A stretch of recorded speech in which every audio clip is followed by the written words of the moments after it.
네, 후보자님. 네. 제가 청문회를 준비하면서 이력을 쭉 살펴보니까 네. 2005년부터 현재까지 25개에 달하는 각종 정부의 위원회에 네. 활동을 하셨더라고요. 네. 그러니까 정권이 바뀔 때마다 어떤 부처를 넘나들면서 위원으로 위촉되신 거예요. 네. 겹치는 기간도 또 상당히 많았습니다. 일각에서는 이것을 정권 맞춤형 이력 네. 쌓기 아니냐고 하는데 네. 좀 입장을 듣고 싶습니다. 예.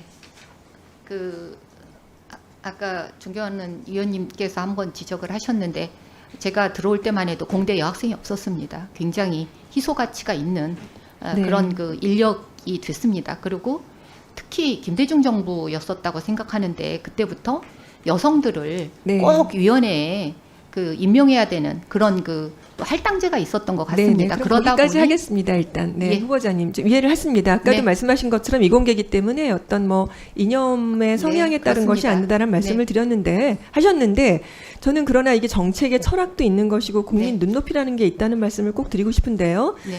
이력이라는 게 그러니까 양이 아니라 방향이어야 되는 것이에요. 자, 이전에 이명박 정부 때 한번 활동하신 거를 보실까요? 국가건축정책위원회 1, 2기 활동을 했습니다. 네. 넘어가 보시면 대통령 직속 이게 자문기구로 주요 국토개발 정책에 관여한 자리인데요.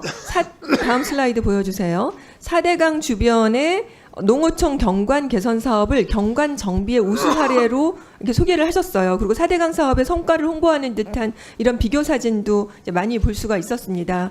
후보자님, 이명박 정부의 4대강 사업 지지하십니까? 아닙니다. 네. 어떤 평가를 지금 내리십니까? 많은 문제점이 있는 걸로 밝혀졌다고 알고 있습니다.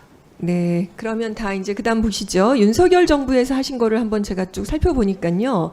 그 총장 재임이 이제 2020년부터 24년까지인데 지금 의과대학 증원을 반드시 필요하다라고 하셨어요. 그러니까 지금 그전 정부에서, 그러니까 윤석열 정부에서는 이렇게 2,000명을 무리하게 증원을 해야 된다라고 하면서 그거에 대한 어떤 근거를 대학에서 이렇게 많이 수요를 요청했다라고 했거든요. 네. 그러니까 결국은 이 수요를 요청한 것에 대한 어떤 면에서는 명분을 실어준 것이라고밖에 볼 수가 없는 것입니다. 네. 자, 생각해 보십시오. 그 다음 슬라이드 보여주세요.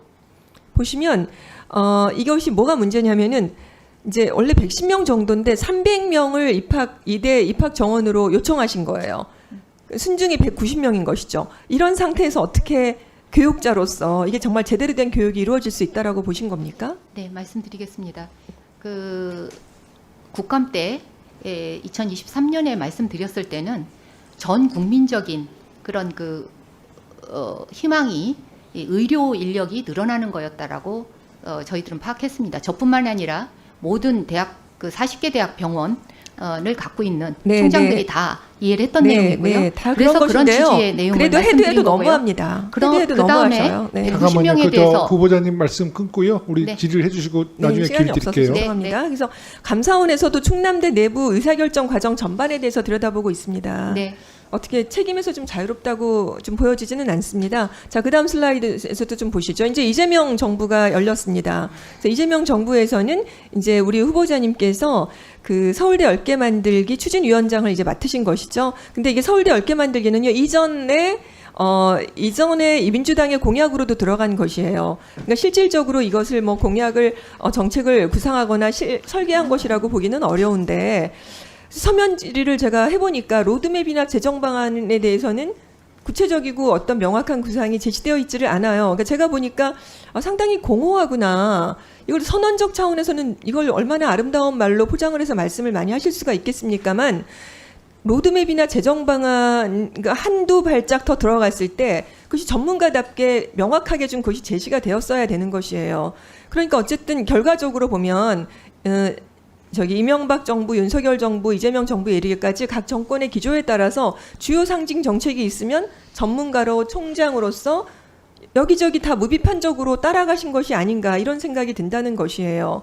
자, 아무리 이공계이긴 하지만 정책에는 철학이라는 것이 있는 것이고 기조라는 것이 있는 것입니다. 국민의 눈높이에 부합해야 되지 않을까 싶은데 너무 그것을 오가면서 하신 것이 아닌 걸까요?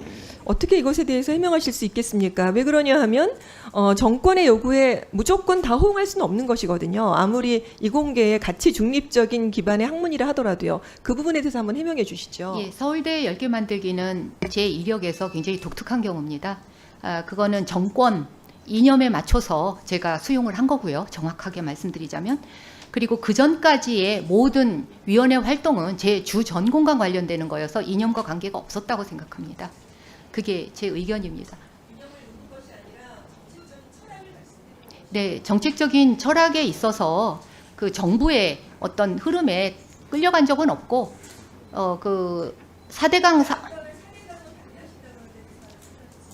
아니 그 당시는요. 그때 그 문제점을 크게 몰랐을 때고요.